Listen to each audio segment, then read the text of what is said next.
Bonjour Jonathan. Bonjour Thomas.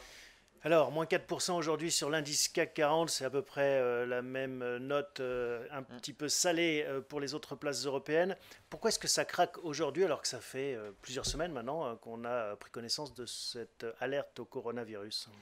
Bah, c'est la grande question. Ça avait quand même baissé en janvier lorsque les marchés ont pris conscience qu'il y avait une épidémie.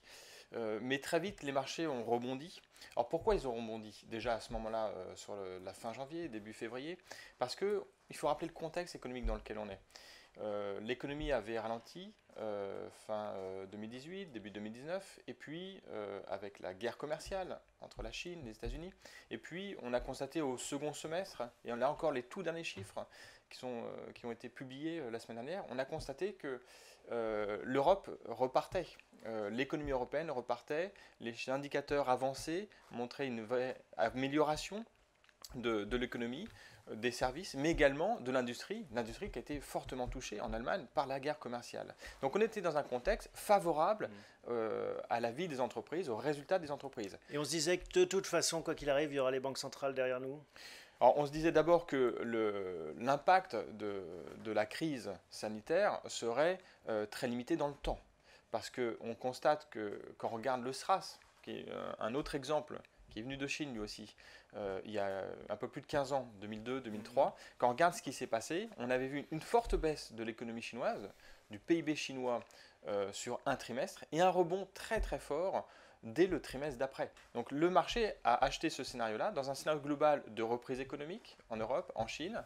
Il s'est dit impact limité avec un rebond qui suivrait la forte baisse qu'on constate ce trimestre. Alors il y a un facteur nouveau, hein, c'est que maintenant le coronavirus sort des frontières, il apparaît en Iran, il apparaît en Corée du Sud, en Italie récemment, un plus proche de nous. Est-ce que c'est ça aussi le facteur d'inquiétude? Ah, je crois que c'est surtout ça le facteur d'inquiétude.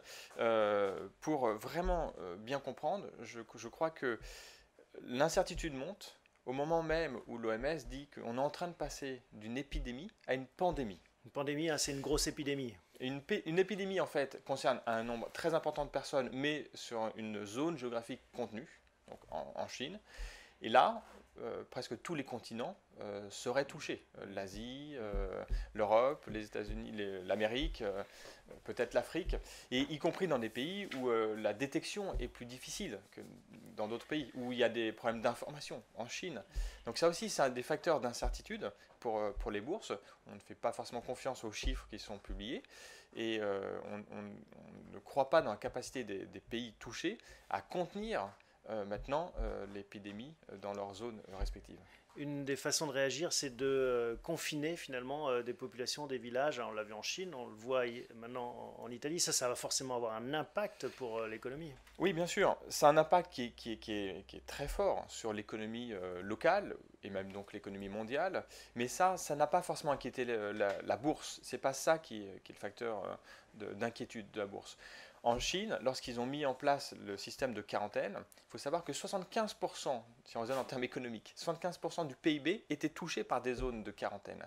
Ça n'a pas empêché la bourse de remonter. 75% des zones de la Chine, des régions, étaient touchées par des limitations de circulation de personnes, des limitations de production. Donc on savait bien que ça aurait un impact économique fort. D'ailleurs, il y a des chiffres qui circulaient déjà depuis de nombreuses journées sur la consommation de charbon en Chine. C'est un indicateur de l'activité économique chinoise. Moins 30% de la consommation de charbon. Vous voyez bien que ça prouve qu'il y a un sujet aussi au niveau économique. Le vente de véhicules, moins 92% sur les 15 premiers jours de février. Donc on voit bien que l'économie a fortement chuté en fait. Mais ce n'est pas cet élément qui inquiète, c'est vraiment l'élément majeur, c'est la propagation à d'autres pays sans qu'on comprenne bien exactement ce qui va passer. Pourtant, il y a un autre facteur d'inquiétude si on s'intéresse à la Chine. Une Chine au ralenti, bah, c'est quand même le moteur, l'atelier du monde. Par rapport au SRAS, la Chine, c'est un PIB de 20% mondial. C'est aussi bah, beaucoup de... c'est un chaînon essentiel dans l'économie. Nos téléphones portables, tout un tas de produits pharmaceutiques. Enfin, il y a plein de choses qui dépendent de la Chine. Effectivement, ça, si on compare aux catastrophes naturelles qu'on a eues dans le passé majeures, qui ont eu un impact économique, on a le SRAS, catastrophe sanitaire, crise sanitaire, et plus récemment, on a une catastrophe naturelle en Asie, au Japon, en 2011, lorsqu'il y a eu un tremblement de terre qui a provoqué ensuite un tsunami, qui a provoqué une catastrophe nucléaire. 16 000 morts, 200 000 personnes déplacées. Mais le Japon, c'était 5% de l'économie mondiale. Au moment du SRAS, l'économie chinoise pesait pour à peu près 7% de l'économie mondiale. Aujourd'hui, vous l'avez dit, on est à près de 20%, on est à 19%. Donc l'impact, le poids de la Chine aujourd'hui est beaucoup plus important et beaucoup plus intégré dans les chaînes de production mondiale. Et d'ailleurs, vous avez raison, on l'a vu déjà sur des entreprises comme Apple, la première grande entreprise qui a publié un communiqué à ce sujet en disant que cela aura un impact sur son chiffre d'affaires. Donc vous avez raison, on voit bien qu'il y a un impact pas simplement en Chine, mais avant même la propagation dans les autres pays, il y a un impact sur toutes les entreprises qui ont une activité mondiale. Qu'est-ce qu'il faut faire en tant qu'investisseur particulier à l'heure actuelle? Est-ce qu'il faut paniquer, sortir en se disant on rachètera 10%, 20% plus bas, ou est-ce qu'il faut tenir bon?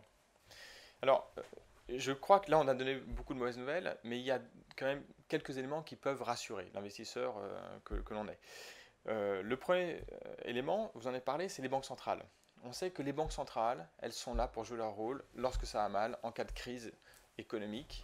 Elles peuvent rien faire sur le plan sanitaire, malheureusement, mais sur le plan économique, elles sont là. Elles jouent leur rôle.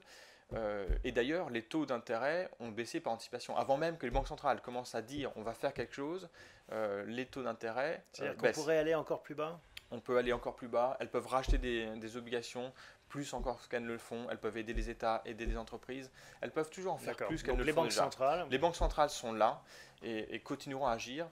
Ça a commencé en Chine, mais ça peut aller dans d'autres pays s'il y a besoin. Ça, c'est le premier point qui est rassurant. Deuxième point, c'est que ce que nous disent les experts, les médecins, c'est que ça reste malgré tout un virus saisonnier.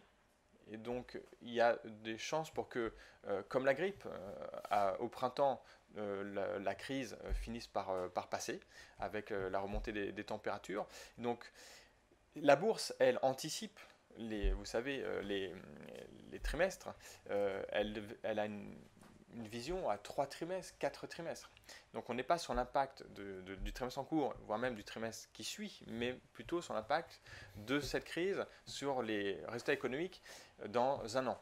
Et là, on peut penser qu'ils seront relativement faibles, avec ma théorie qu'il y ait une forte chute de l'activité, mais un rebond quand même assez fort dès que la crise serait passée. Alors pourquoi on pense ça ? Contrairement à la catastrophe nucléaire au Japon, Fukushima, c'est que le virus n'attaque pas les unités de production. Les usines sont toujours là. Donc on est capable de produire ce qu'on n'a pas produit, on est capable de remettre en place très facilement, assez rapidement, les moyens de production sur la planète. Et donc pour répondre à ma question, est-ce qu'il vaut mieux rester pour capter ce rebond peut-être soudain que vous évoquez, ou est-ce qu'on se dit qu'il est peut-être judicieux de sortir pour essayer de capter de profiter d'une baisse? C'est toujours très difficile de capter le meilleur moment pour sortir, re-rentrer sur le marché. Je crois que quand on est en bourse, il faut avoir un horizon de placement qui est long. Et si c'est le cas, alors on a la capacité d'absorber en fait ces coûts de volatilité. Si on n'est pas encore complètement investi, ça peut être le moment d'investir. Alors, je ne sais pas si c'est aujourd'hui le meilleur moment, mais de le faire progressivement sur les jours, les semaines qui viennent, investir progressivement au fur et à mesure que les marchés ne baissent. Merci Jonathan d'avoir dressé ce point en notre compagnie. On va en effet bien sûr garder un œil attentif. J'espère qu'on ne sera pas obligé de faire la prochaine émission en visioconférence. Ou avec un masque. Avec un masque. Merci beaucoup et puis au mois prochain pour un nouvel épisode d'analyse sur les marchés financiers. On passe tout de suite à la seconde partie de Parlons Placement avec les bons plans placement.